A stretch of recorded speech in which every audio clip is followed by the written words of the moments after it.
大家好，我是马达。如果你最近一直盯着美股科技股的盘面，肯定会感受到一种极其焦躁的情绪，因为大模型的发展似乎进了一个瓶颈期，全网都在疯狂渲染算力需求见底，英伟达要卖不动了，散户们的资金像无头苍蝇一样，到处寻找下一个能讲出宏大叙事的10倍股。就在这个时候，美股市场里那些纯量子计算概念股，比如 IonQ、Rigetti 等等，突然迎来了极其恐怖的集体大暴涨，动辄单日拉升10%几甚至20%，无数散户像闻到了血腥味的鲨鱼一样冲了进去，认定量子时代来了，传统的 GPU 马上就要变成废铜烂铁，只要押中了一家量子初创公司就能跨越阶层。但事实真的是这样吗？这种在淘金热里蒙眼狂奔的冲动，是最容易让散户倾家荡产的，因为在华尔街真正的顶级机构眼里，这套逻辑极其可笑。这期视频，马达要用最残酷的物理常识和商业逻辑，告诉你一个颠覆认知的真相：在量子计算这场史诗级的淘金热里，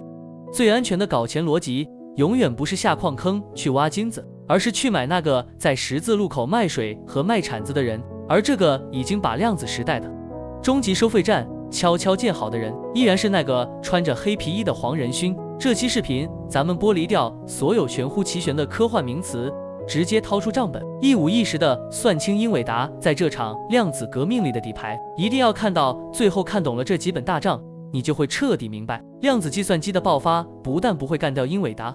反而会让老黄成为人类历史上风险最低、收益最大的终极收税人。要算清老黄在这场革命里到底能赚多少钱，咱们必须先翻开第一本账，从第一性原理拆解量子计算的物理降维账。很多打工人和非技术出身的投资者，一听到量子2个字就觉得是骗局，或者单纯的认为它只是一台跑得更快的超级电脑，这完全是认知错位。在我们现在用的手机和英伟达 GPU 里，我们用电路的通电和断电来代表0和1。你想看一部电影，想让 AI 写一首诗，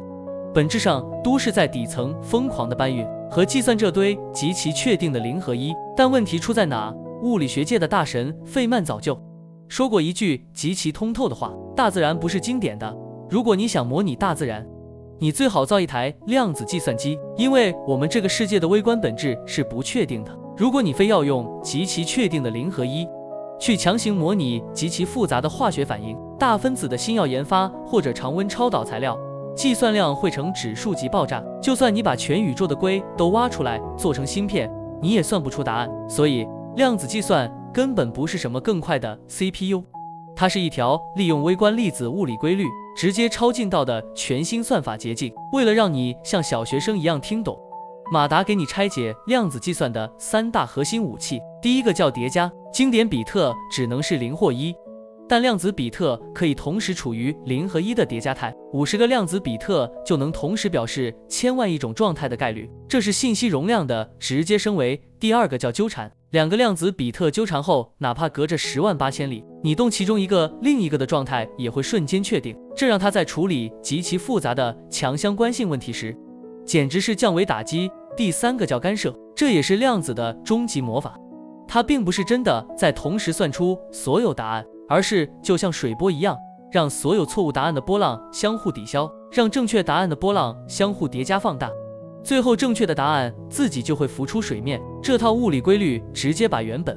需要算几万年的复杂问题降维到了几分钟。听到这里，很多极客肯定会问，既然量子计算这么神，那老黄的 GPU 岂不是迟早要被扫进历史的垃圾堆？这就引出了咱们要算的第2本账，也是彻底破除大家认知迷思的最核心账本——量子经典混合计算的保姆账。这也是为什么英伟达能吃到红利的终极底牌。大家千万不要以为未来的电脑就只剩下一块量子芯片了，真正的终极形态叫做量子经典混合计算 Hybrid Computing， 也就是说，未来的量子计算单元 PUPU， 它根本不是用来取代 CPU 或者 GPU 的，它只是一个插在主板上的特定协处理器，就像今天的 GPU 是用来给 CPU 打辅助、做图形加速的一样，未来的 QPU 也是在遇到特定的极其复杂的数学问题时，才会被唤醒干活的加速卡。为什么只能做加速卡？因为量子系统是一个极其脆弱、极度偏科的超级天才，它根本无法在真实的物理环境里独立存活。量子比特极其娇气，稍微有一丁点温度变化，极其微弱的电磁波动，甚至是一根飘过的宇宙射线，都会破坏它的叠加态，导致它直接算错。这在物理上叫退相干。所以要造出真正有商业价值的量子计算机，唯一的解决路径就是进行量子纠错 TUEC。科学家必须用几十个甚至上百个物理的量子比特来包裹和保护一个真正干活的逻辑量子比特，并且必须在极其短暂的微秒级别内不断的检测错误并纠正它。各位搞钱派的朋友，请竖起耳朵，这里的商业价值极其恐怖，在微秒级别处理海量探测数据并进行实时纠错。这完全是一个需要极低延迟和极大吞吐量的经典计算任务，而当下学术界和产业界最前沿的纠错方案，正是深度学习量子纠错 Deep Learning TUEC。用大白话来说，老黄的意图极其赤裸裸，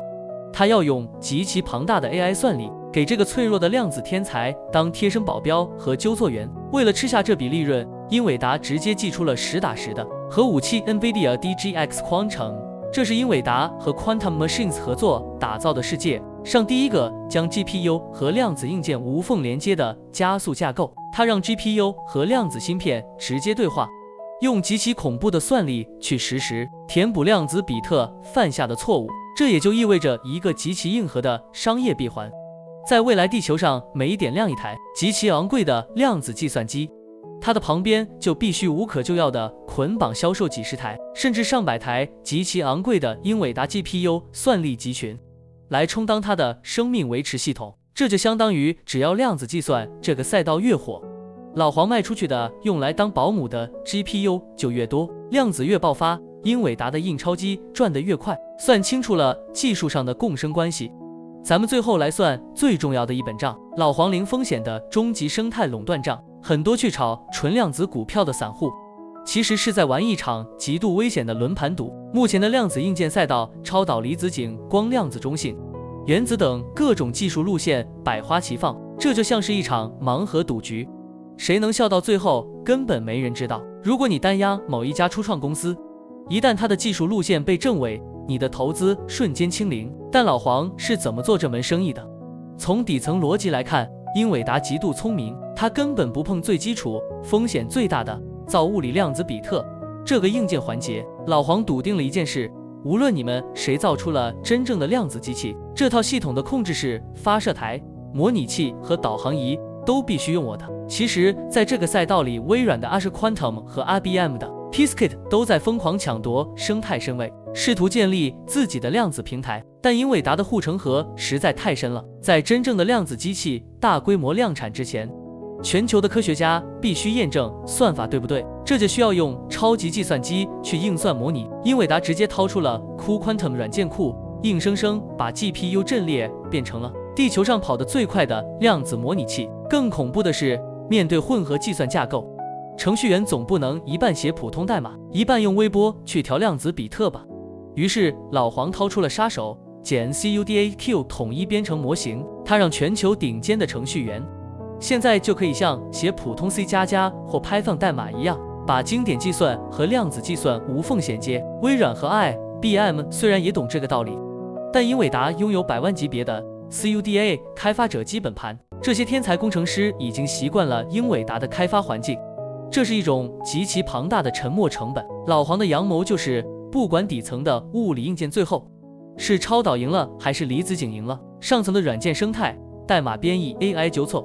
全都要老老实实从我英伟达的收费站过。看到这里，结论已经极其清晰了。面对量子计算的爆发，大家完全不需要为手里的英伟达股票感到焦虑。量子计算机不是用来替代 GPU 的，它是来给 GPU 创造下一个万亿级超级增量市场的。凭借在 DGX Quantum 硬件底座、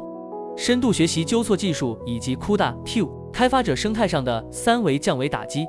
只要人类还在向着终极算力进发，老黄手里握着的就是一张永远不会爆仓的底牌。这种淘金热力卖水人的确定性，才是真正的投资大道。不过最后，马达还是要给大家一个清醒的提醒：技术路线的推演和实际财报的利润兑现中间隔着巨大的时间鸿沟。现在的量子计算距离大规模商用还有以5年甚至10年为单位的路要走。我们看透这层混合计算的底层逻辑，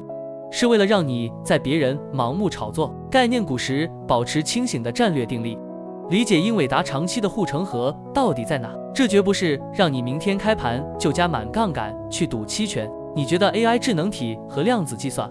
谁会先引爆下一次商业革命？在评论区留下你的硬核预判，我挑逻辑最严密的置顶。听得过瘾，请帮马达点个赞，顺手订阅加铃铛，算法只会把最硬核的内容推给最清醒的你。声明：本视频内容仅为个人商业逻辑拆解与探讨，不构成任何投资建议。科技股波动剧烈，入市需绝对谨慎。透过复杂看逻辑，我是马达，陪你算清 AI 这笔大账。咱们下期见。